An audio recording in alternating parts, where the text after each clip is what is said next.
तेरे को और दिशिका को बिठाया था इन छोटे छोटे खानों में, फिर तो हम दोनों की फोटोज खींची थी।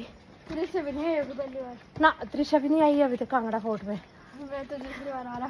तुम दोनों को घुमाया हमने।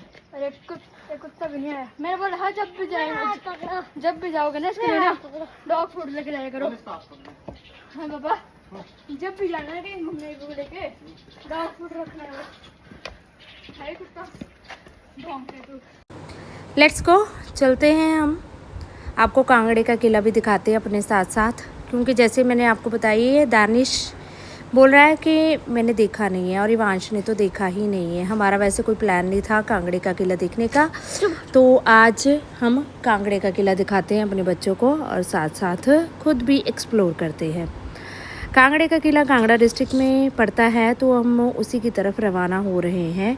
और ये जो बाण गंगा और मांझी नदी के बीचों बीच बना हुआ बहुत ही सुंदर किला है।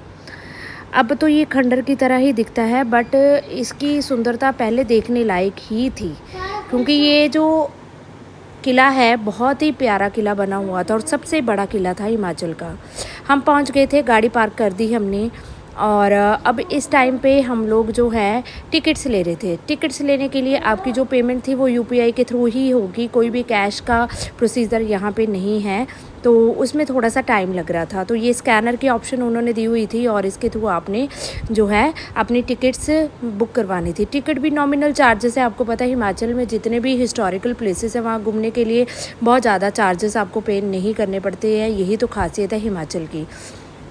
तो थोड़ा सा मौसम भी हल्का फुल्का गर्म था, अच्छा था, मतलब था घूमने लायक ही मौसम था। ज़्यादा गर्मी भी नहीं थी और ज़्यादा बारिश भी नहीं हो रही थी, बट फिर भी हमने अम्ब्रेला अपने साथ कैरी कर लिया।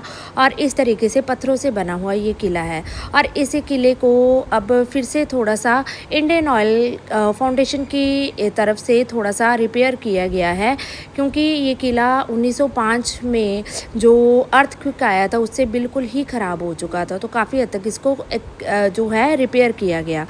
तो ये जो है पहला द्वार, और हमने जाने से पहले दानिश को बोल दिया था कि आप पानी की बोतल ले आओ, क्योंकि पता नहीं अंदर भी प्यास ना लग जाए चलते चलते, तो इसलिए वो पानी की बोतल भी साथ में ले आया था। और अंदर हम चल पड़े किले की तरफ। हरियाली इतनी थी, बहुत ही सुंदर देखने को नज़ारे थे, और इनमें अलग अलग द्वार है, गेट हैं बने हुए हैं, जिसके थ्रू आप किले के अंदर आप एंटर करते हैं। तो बहुत ही प्यारा और बहुत ही सुंदर दृश्यों और बहुत ही मतलब कुदरत के नज़ारे में बना हुआ ये किला है, और अगर बच्चों को एक्सप्लोर करवाना है तो आपको ज़रूर जाना चाहिए।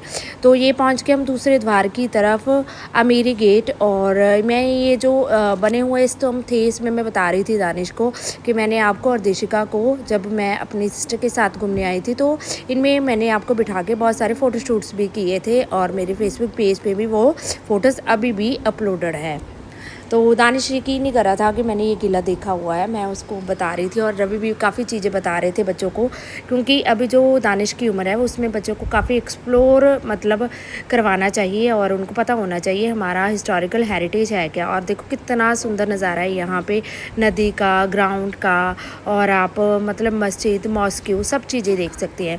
इस किले में ये जो छोटे छोटे शेर थे, इनकी नॉलेज मेरे को नहीं थी ये किस लिए बने हुए थे, बट दानिश ने मेरे को ये बताया कि मम्मा इनके थ्रू जो है वो किले के बाहर से जो भी है गोलाबारी करते थे, मतलब अंदर से बंदूकों की जो पाइप्स होती हैं उनको घुसा के वहाँ से मतलब किले को प्रोटेक्ट किया जाता था सोल्जर्स के थ्रू।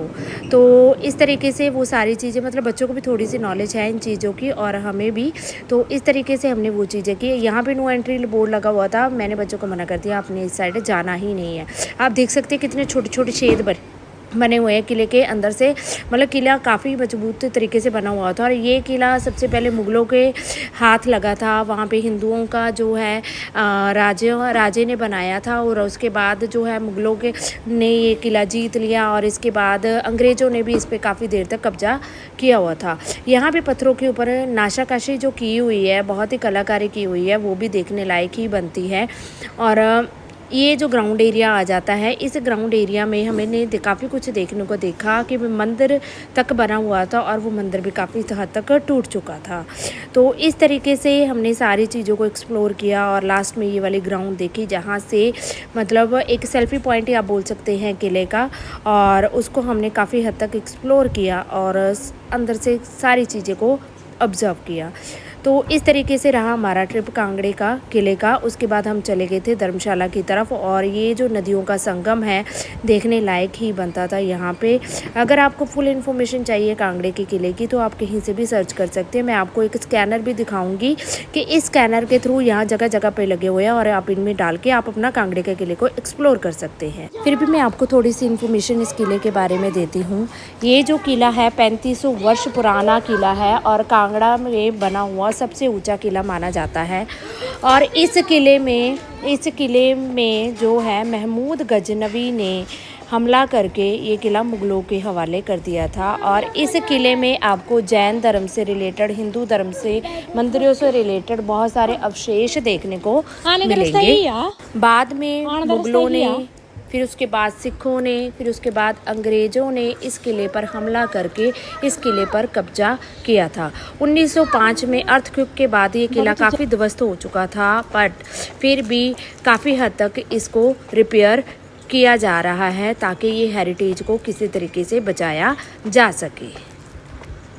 तो यही जानकारी है हमारे पास इस किला से रिलेटेड, और अपने बच्चों को ज़रूर आपको दिखाना चाहिए, एक्सप्लोर करवाना चाहिए कभी भी आपके पास टाइम लगे तो इस तरीके से हमने एक्सप्लोर करवाया और बच्चों ने काफ़ी एंजॉय किया और इन्फॉर्मेशन ली। Thank you, take care, bye bye.